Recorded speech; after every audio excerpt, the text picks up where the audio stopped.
안녕하세요. 이야기튜브입니다. 오늘은 지난달 25일 백인 경찰의 과잉 대응으로 사망한 조지 플로이드 관련 폭력 시위와 관련하여 과거 이와 유사했던 LA 폭동에서 한국 교민의 대응에 대해 알아보겠습니다. 먼저 조지 플로이드 사건은 편의점에서 위조 지폐 사용 신고를 받은 경찰관들이 조지 플로이드를 용의자로 지목하고 체포하는 과정에서 용의자를 사망케 하였습니다. 문제는 조지 플로이드 본인뿐만 아니라 주변의 사람들까지 체포 과정에서 목 조르기로 인해 숨쉬기 어려운 상황을 여러 번 전달했음에도 8분 이상 무릎으로 목을 눌러 결국 질식사하였습니다. 이 과정을 찍은 영상이 공개되자 흑인 사회는 곧바로 분노를 표출하고 대대적인 시위가 발생했습니다. 시위는 폭력과 방화, 약탈로 변질되어 현재는 통제가 어려운 상황입니다. 아이러니한 것은 1991년에도 이와 유사한 사건이 있었다는 것입니다. 당시 사건의 전말은 1991년 3월 LA에서 과속 질주를 하는 흑인 로드니 킹을 잡아 차에서 끌어내린 백인 경찰들이 로드니 킹을 집단 구타하였습니다. 로드니 킹의 턱이 부서지고 온몸이 상처투성이가 되었지만 법정은 백인 경찰들에게 무죄를 선고하였습니다.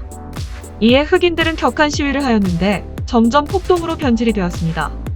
한편 미국 언론에서는 같은 해 3월 16일에 발생한 한국계 미국인 두순자 씨가 흑인 소녀와 신랑이 끝에 권총을 발사하여 소녀가 사망한 사건을 집중 보도하여 흑백 갈등을 흑인과 한인 갈등으로 전이시켰습니다. 더군다나 흑인 폭동을 막기 위한 경찰과 군병력은 백인 주거 지역에만 집중 배치되어 한인 사회는 폭동의 피해를 그대로 받게 되었고 실제로 당시 피해의 절반 정도가 한인 상가에서 발생하였습니다. 엄청난 피해가 발생한 한인들은 자구책으로 자경단을 조직하였는데 해병대 및 예비군 출신의 한인 남자들을 모집하였습니다. 이에 교민들은 누구랄 것도 없이 합류하였습니다. 군복무 당시 특기에 따라 보직을 정하고 한인을 상가 건물 옥상에 진지를 구축했으며 각종 총기 사용 방법을 집중 교육시키고 보직에 따라 병력을 배치했습니다. 한국 교민 남자들은 대부분 예비군 출신으로 군 경험이 있기에 쉽게 적응하였고 짧은 시간 안에 군대 체계를 갖추었습니다. 그리고 이들은 폭도들과의 총격전도 불사하고 용감하게 대응하였습니다. 이들의 용감한 행동은 미국 언론에도 방송이 되었습니다. 미국 주요 언론들이 코리아타운의 총격전을 집중적으로 보도하기 시작했고 한인 상가 지붕 위에서 자신들을 방어하는 한국인들의 모습을 보여주었습니다. 그러면서 무장한 한국인들 사이에 각종 자동화기, 중화기류의 무기까지 보였습니다. 이 모습을 본 폭도들은 코리아타운에 잘못 들어갔다가는 죽을 수 있다는 소문이 퍼지면서 한인타운은 안정을 찾아가기 시작했습니다. 하지만 사태 후 경찰들이 무기 관련 조사를 하러 갔을 때에는 해당 무기들을 보고 웃음을 지었습니다. 화면상에 비쳤던 각종 중화기는 모조품이거나 장난감이었던 것입니다.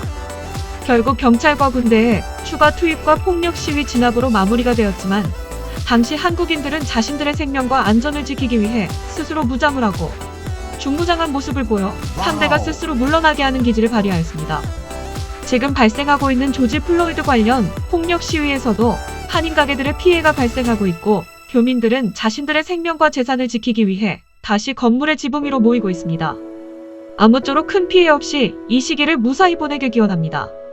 오늘의 영상은 여기까지입니다. 오늘도 즐거운 하루 되세요.